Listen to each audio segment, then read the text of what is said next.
मौजूदा समय की बात करें तो भारत दुनिया के सबसे फास्ट ग्रोइंग नेशंस में से एक है। नॉमिनल जीडीपी के हिसाब से भारत दुनिया की 5वीं सबसे बड़ी अर्थव्यवस्था है।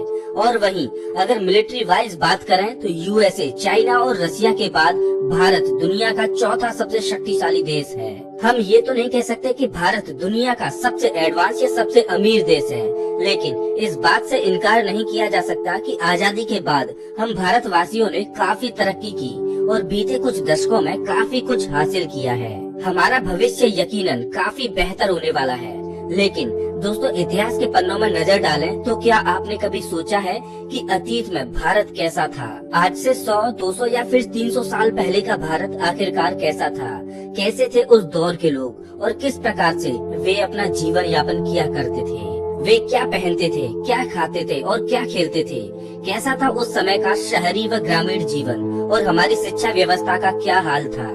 दोस्तों, चिंता मत कीजिए, मैं आपको हिस्ट्री बुक्स की समरी बताकर बोर नहीं करने वाला, बल्कि आज हम मॉडर्न इंडियन हिस्ट्री में एक आम इंसान की जिंदगी सहित उस दौर की कुछ खास व मुख्य बातों को जानेंगे। अंग्रेजों के आगमन से पहले भारत दुनिया के सबसे सुखी और समृद्ध देशों में से एक हुआ करता था। दुनिया के नक्शे में भारत एक महत्वपूर्ण देश था। उस समय इंडिया इकोनॉमिकली इंडिपेंडेंट था। हालांकि उस दौर में ज्यादातर लोग खेती बाड़ी ही किया करते थे, लेकिन धीरे धीरे मैन्युफैक्चरिंग एक्टिविटीज भी बढ़ रही थी। दूसरे देशों से भारत के संबंध अच्छे थे और हमारा देश दूसरे देशों को कई सारी चीजें निर्यात भी किया करता था। भारतीय आर्टिसियंस और क्राफ्ट्समैन द्वारा बनाई गई चीजें दुनिया भर में लोकप्रिय थीं। भारतीय कॉटन, सिल्क, बेशकीमती पत्थर व हैंडीक्राफ्ट चीजों की डिमांड बहुत ज्यादा थी और इन्हीं कुछ कारणों की वजह से भारत को उस दौर में सोने की चिड़िया भी कहा जाता था। लेकिन इस सोने की चिड़िया के पर काटने में अंग्रेजों को ज्यादा समय नहीं लगा। 17वीं शताब्दी में औरंगजेब शासन के बाद मुगल एम्पायर का पतन होना शुरू हो गया था। औरंगजेब के बाद मुगल एम्पायर में जितने भी रूलर्स आए वो देश को सही से संभाल पाने में असफल रहे। अंग्रेज यूं तो ट्रेड के पर्पज से भारत आए थे, लेकिन देखते ही देखते उन्होंने पूरे भारत को अपने कब्जे में कर लिया। ईस्ट इंडिया कंपनी मसालों का व्यापार करती थी और उस समय मसालों की यूरोप में काफी डिमांड थी। इसके अलावा ये company silk, cotton, Indigo die आदि जैसी चीजों का भी व्यापार करती थी। 24 अगस्त 1608 को ईस्ट इंडिया कंपनी गुजरात के सूरत पहुंचती है, जिसके बाद साल 1613 में ईस्ट इंडिया कंपनी को वहां फैक्ट्री एस्टेब्लिश करने की परमिशन मिल जाती है। इसके बाद 1615 में ईस्ट इंडिया कंपनी को पूरे मुगल एम्पायर में ट्रेड करने की परमिशन मिल जाती है।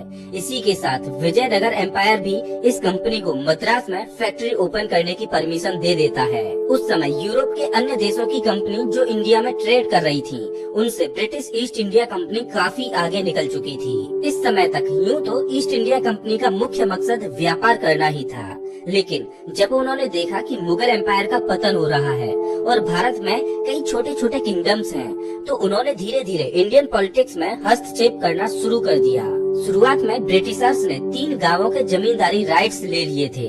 इसके बाद बैटल ऑफ प्लासी और बैटल ऑफ बक्सर हुआ, जिसमें ब्रिटिशर्स को जीत मिली और ईस्ट इंडिया कंपनी जो एक ट्रेडिंग कंपनी थी वो एक रूलिंग कंपनी के रूप में उभरने लगी। ईस्ट इंडिया कंपनी ने धीरे धीरे भारत की अन्य रियासतों पर कब्जा करना शुरू कर दिया और अंततः 1858 में ब्रिटिश क्राउन रूल इस्टेब्लिश हो गया। दोस्तों, ये था ब्रिटिशर्स और ईस्ट इंडिया कंपनी का एक ब्रीफ आउटलाइन। अब आइए उस समय के भारत के बारे में कुछ खास बातें जानते हैं। चीन के बाद आज हमारा देश 140 करोड़ लोगों के साथ दुनिया का दूसरा सबसे ज्यादा पॉपुलेटेड देश है। लेकिन आज से करीब 200 से 300 साल पहले भारत की जनसंख्या काफी कम हुआ करती थी। 18वीं सदी में भारत की जनसंख्या 16 करोड़ थी।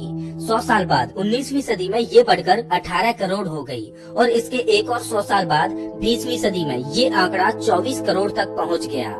यहाँ पर ध्यान देने वाली बात ये है कि उस समय बांग्लादेश व पाकिस्तान भारत का ही हिस्सा हुआ करता था, तो भारत की पॉपुलेशन इन दोनों देशों की पॉपुलेशन को मिलाकर ही जोड़ी गई है। खैर, आज के समय अगर पॉपुलेशन की बात ना करें तो अच्छा है, क्योंकि अकेले पाकिस्तान की जनसंख्या 22 करोड़ है, जो कि 20वीं सदी के भारत की जनसंख्या के ऑलमोस्ट बराबर है। 17वीं व 18वीं सदी के समय टेक्नोलॉजी कुछ खास विकसित नहीं हुई थी। उस समय आज के जैसे टीवी, मोबाइल, लैपटॉप्स व अन्य गैजेट्स नहीं हुआ करते थे। यहाँ तक कि टेलीफोन का आविष्कार भी काफी बाद में जाकर 1876 में हुआ था। अब क्योंकि उस समय ज्यादा डेवलपमेंट नहीं हुआ था, इसीलिए जंगलों की संख्या ज्यादा थी और भारत का ज्यादातर एरिया जंगलों से ही कवर्ड था। पेड़ पौधे, पशु पक्षी और पूरे एनवायरनमेंट की स्थिति आज के मुकाबले काफी बेहतर थी। उस समय ना तो पक्की रोड्स हुआ करती थी, ना ही तो लोग पक्के मकानों में रहा करते थे। अंग्रेजों के आने से पहले भारत के ज्यादातर हिस्सों में पुल, बांध, तरह तरह की बिल्डिंग्स व बहुमंजिला इमारतों का कोई नामो निशान नहीं था। भारत के ज्यादातर लोग कच्चे मकानों में रहा करते थे, जो मिट्टी और लकड़ियों से बने होते थे। उस दौर में मोटरसाइकिल और कार जैसी गाड़ियां थी ही नहीं। लोग पैदल ही एक जगह से दूसरी जगह तक जाया करते थे और लंबी यात्राओं के लिए घोड़े या फिर बैलगाड़ी का प्रयोग करते थे। यही कारण था कि उस समय की कच्ची सड़कें छोटी हुआ करती थी और गंदी भी। लोगों का लाइफस्टाइल काफी सिंपल था। वे आज के जितनी लग्जरी लाइफ नहीं जीते थे। उस समय भारत के अधिकांश लोग धोती, कुर्ता व गमछा पहना करते थे। महिलाएं साड़ी और छोटी बच्चियां स्कर्ट पहना करती थी। भारत की कुछ कुछ जगहों में सलवार सूट और कुछ अन्य तरह का भी पहनावा देखने को मिलता है, जैसे कि आदिवासियों का पहनावा एकदम ही अलग था। वैसे आदिवासियों का पहनावा आज भी वैसा ही है और आज के समय भी भारत के कुछ गांवों में आपको बुजुर्ग लोग धोती कुर्ता पहने मिल जाएंगे। आज के समय में हम अपना ज्यादातर बचा समय स्मार्टफोन में कंटेंट देखने, मॉल या अन्य जगहों पर घूमने, शॉपिंग करने व कुछ एक्टिविटीज में बिताते हैं। लेकिन पुराने समय में ये चीजें तो थी ही नहीं। लोग अपना ज्यादातर खाली समय भगवान की पूजा या आराधना करने में बिताते थे। वे मंदिरों में घंटों तक पूजा करते और कई बार ग्रुप्स में लोगों के साथ चबूतरों व पेड़ों के नीचे विश्राम किया करते थे। छोटे बच्चे गुल्ली डंडा, तीर धनुष, छुपन छुपाई, कबड्डी, कुश्ती व अन्य खेलों में अपना समय गुजारा करते थे। अब दोस्तों, धार्मिक होना तो ठीक है, लेकिन उस समय कुछ लोग अंधविश्वासी भी थे। वे काला जादू जैसी चीजों में विश्वास करते और उसे प्रैक्टिस भी किया करते थे।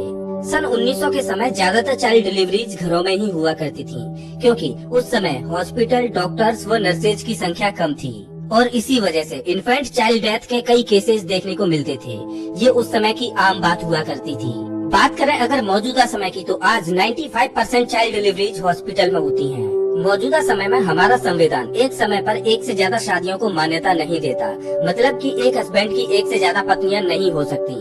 लेकिन पुराने समय में कोई संविधान तो था नहीं, इसीलिए कई रईस लोग एक से ज्यादा शादियां किया करते थे। देखा जाए तो मुगल शासकों की वैसे भी कई पत्नियां हुआ करती थीं। उस दौर में महिलाओं की स्थिति कुछ खास नहीं थी। ब्रिटिशर्स के आने से पहले और उसके कुछ समय बाद तक भी बाल विवाह का प्रचलन था। दहेज प्रथा, छुआछूत, घूंघट प्रथा जैसी कई सामाजिक बुराइयां उस दौर में अपने चरम पर थीं। यूं तो अंग्रेजों ने भारत को बहुत लूटा, लेकिन एक पॉजिटिव साइड ये भी था कि उन्होंने कुछ सामाजिक बुराइयों को दूर करने में अपना योगदान दिया। जैसे कि 1829 में ब्रिटिशर्स द्वारा सती प्रथा को बंद कर दिया गया। सती प्रथा में एक पति के मर जाने पर उसकी पत्नी को उसके पति की चिता पर लिटाकर जिंदा जला दिया जाता था। ये प्रैक्टिस उस दौर में कॉमन थी, लेकिन बाद में लोगों ने इसका विरोध करना शुरू किया और अंत में ब्रिटिशर्स ने इसे बंद कर दिया। बात करें अगर भारतीय अर्थव्यवस्था की, तो अंग्रेजों के भारत आने से पहले फर्स्ट सेंचुरी एडी से लेकर 17th सेंचुरी एडी तक भारत का वर्ल्ड जीडीपी में कंट्रीब्यूशन 25% से लेकर 35% तक रहा था और वहीं आजादी के बाद ये नंबर घटकर महज 2% रह गया था। एक रिपोर्ट की माने तो अंग्रेज भारत से 45 ट्रिलियन डॉलर्स जितनी दौलत लूटकर अपने देश ले गए थे। 1947 में जब भारत को आजादी मिली तो उस समय $1 1 रुपए के बराबर हुआ करता था। सन 1900 के समय एक आम मजदूर की डेली मजदूरी तकरीबन 10 से 50 पैसा हुआ करती थी और महीने भर में वे 8 रुपए से कम तक ही कमा पाते थे। उस समय अगर एक इंसान की जेब में 5 रुपए भी होते तो उसे अमीर आदमी माना जाता था। 1900 के समय भारत में ट्रांजैक्शंस के लिए केवल सिक्कों का ही प्रयोग होता था। ये सिक्के ब्रॉन्ज, सिल्वर, एल्यूमिनियम व कुछ अन्य मेटल्स के होते थे।